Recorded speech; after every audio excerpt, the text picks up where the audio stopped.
Melemahnya nilai tukar rupiah terhadap dolar Amerika membuat aktivitas penjualan valuta asing oleh masyarakat di money changer meningkat. Kondisi ini diprediksi masih berlanjut dalam beberapa hari ke depan seiring dengan kenaikan nilai tukar dolar. Nilai tukar rupiah terus mengalami pergerakan mengikuti penguatan dolar Amerika Serikat dalam beberapa hari terakhir. Di salah satu money changer di kawasan Pesanggerahan Jakarta Barat, kurs jual dolar Amerika saat ini mencapai level Rp17.230. Sedangkan kurs beli berada di level Rp17.100. Kondisi melemahnya rupiah membuat masyarakat cenderung menjual valuta asing yang dimiliki. Transaksi penukaran valuta asing didominasi untuk kebutuhan perjalanan ke luar negeri, termasuk keperluan ibadah haji dan liburan. Selain dolar Amerika, mata uang dolar Singapura juga terlihat mengalami peningkatan transaksi dalam beberapa hari terakhir. Untuk seminggu terakhir ini sih cukup meningkat ya, khususnya untuk yang jual USD karena kursnya seminggu terakhir ini cukup meningkat signifikan. Lalu berapa untuk kurs jual dan beli di USD sendiri dan juga seberapa cepat sih perubahan yang terjadi? Untuk kurs kita jualnya di 17.230, untuk kurs kita belinya di 17.100. Untuk meningkatnya sih lumayan cukup signifikan ya dalam beberapa hari terakhir ini. Nah, kalau berdasarkan dari masyarakat begitu yang menjual ataupun membeli valuta asing itu biasanya mereka menggunakannya itu untuk apa, Mas? Kebanyakan sih untuk pembayaran haji, untuk jalan-jalan sih. Halo semuanya, perkenalkan saya Sri Rahayu Rahmadani. Pada kesempatan kali ini saya akan membahas sebuah fenomena dalam ekonomi moneter, khususnya terkait masalah moneter internasional yaitu nilai tukar atau kurs valuta asing. Adapun video ini dibuat untuk memenuhi tugas akhir semester mata kuliah ekonomi moneter yang diampui oleh Ibu Dr. Nanta Siti Fatima MSI dan Ibu Yuliana SH SPD MPD. Tanpa berlama-lama, mari kita masuk ke videonya. Belakangan ini, nilai tukar rupiah terhadap dolar Amerika Serikat mengalami pelemahan.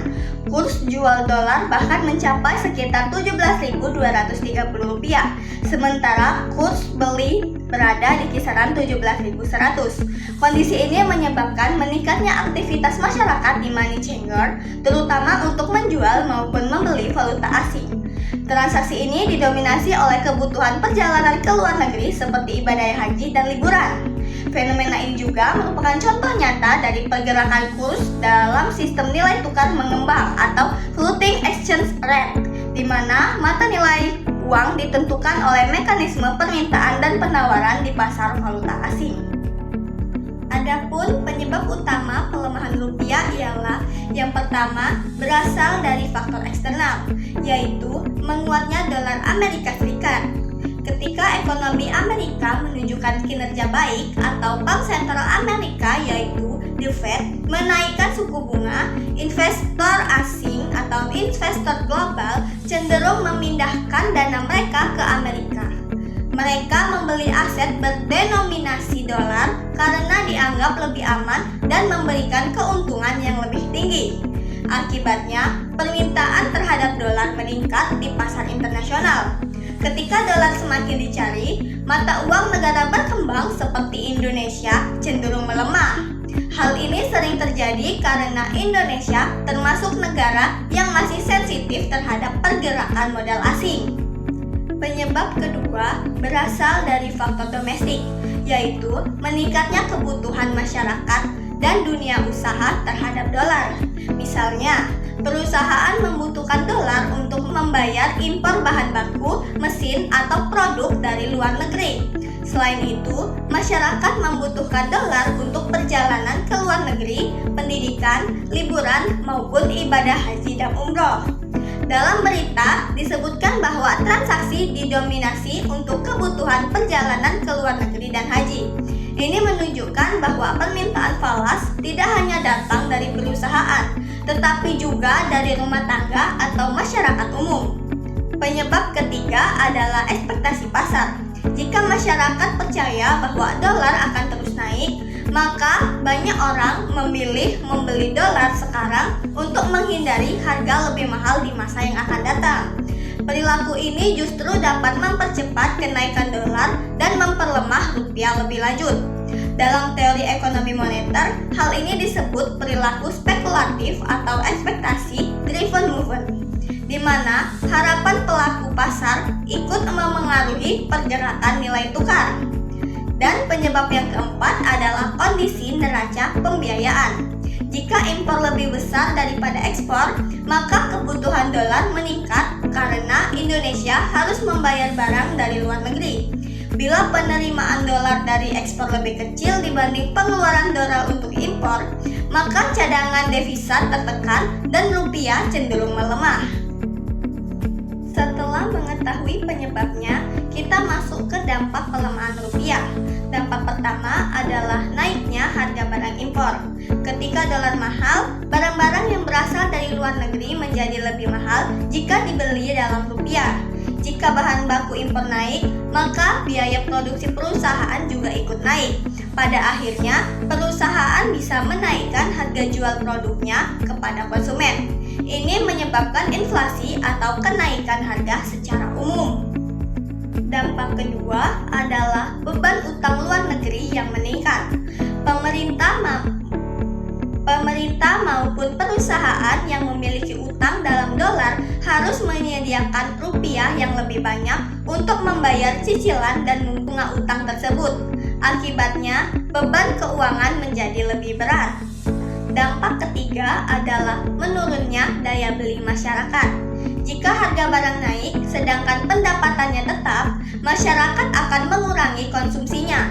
Hal ini dapat memperlambat pertumbuhan ekonomi karena konsumsi rumah tangga merupakan komponen penting dalam PDB Indonesia.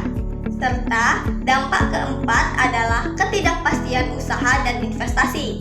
Nilai tukar yang berfluktuasi tajam membuat pelaku usaha sulit menghitung biaya dan keuntungan. Investor juga bisa menunda investasi karena khawatir terhadap risiko kurs. Namun, pelemahan rupiah ini juga tidak selalu berdampak negatif. Ada juga dampak positifnya, yaitu ekspor Indonesia menjadi lebih kompetitif. Barang Indonesia menjadi relatif lebih murah bagi pembeli luar negeri karena dibayar dengan dolar. Hal ini dapat mendorong peningkatan ekspor dan penerimaan devisa. Sektor yang berorientasi ekspor seperti pertanian, perikanan, tekstil, ataupun manufaktur tertentu bisa memperoleh keuntungan apabila mampu meningkatkan produksi dan penjualan ke luar negeri. Selanjutnya, saya akan membahas solusi dan kebijakan yang dapat dilakukan. Solusi pertama adalah kebijakan moneter oleh Bank Indonesia. Bank Indonesia dapat menaikkan suku bunga acuan. Ketika suku bunga naik, investor asing tertarik menanamkan modal di Indonesia karena imbal hasil lebih tinggi. Dengan begitu, permintaan terhadap rupiah meningkat dan nilai tukar dapat menguat. Namun, kenaikan suku bunga juga harus dilakukan hati-hati karena dapat memperlambat kredit dan pertumbuhan ekonomi. Jadi, BI perlu menyeimbangkan antara stabilitas kurs dan pertumbuhan ekonomi. Solusi kedua adalah intervensi pasar valuta asing. Bank Indonesia dapat menjual cadangan devisa dolar ke pasar untuk menambah pasokan dolar. Jika pasokan dolar meningkat, tekanan kenaikan kurs dapat berkurang. Solusi ketiga adalah memperkuat ekspor nasional. Pemerintah perlu mendorong industri yang mampu menghasilkan devisa, seperti hilirisasi sumber daya alam, peningkatan kualitas produk ekspor, dan pembukaan pasar baru di luar negeri. Semakin besar ekspor, semakin banyak dolar masuk ke Indonesia, sehingga cadangan devisa meningkat dan rupiah menjadi lebih stabil. Solusi keempat adalah mengurangi ketergantungan impor. Jika bahan baku dan barang modal bisa diproduksi di dalam negeri, maka kebutuhan dolar akan berkurang. Ini bisa dilakukan melalui pengembangan industri nasional dan substitusi impor. Solusi kelima adalah menjaga kepercayaan investor dan stabilitas ekonomi. Investor akan tertarik masuk jika investasi terkendali, kebijakan pemerintah konsisten, dan kondisi politik stabil. Kepercayaan pasar sangat penting dalam menjaga nilai tukar. Selain itu, masyarakat juga perlu bijak dalam menghadapi fluktuasi kurs. Tidak perlu panik membeli dolar hanya karena takut harganya naik. Jika dilakukan secara berlebih, hal ini justru memperbesar tekanan terhadap rupiah. Sebagai penutup, dapat disimpulkan bahwa pelemahan rupiah terhadap dolar merupakan bagian dari dinamika masalah moneter internasional, khususnya dalam sister kurs mengambang. Kondisi ini dipengaruhi oleh faktor global dan domestik, serta memiliki dampak luas terhadap perekonomian. Oleh karena itu, diperlukan kebijakan yang tepat untuk menjaga stabilitas nilai tukar. Segitu saja yang dapat saya sampaikan. Jika ada lebih dan kurangnya saya mohon maaf. Kepada Allah saya mohon ampun. Saya akhiri. Wassalamualaikum warahmatullahi wabarakatuh. Dadah semuanya.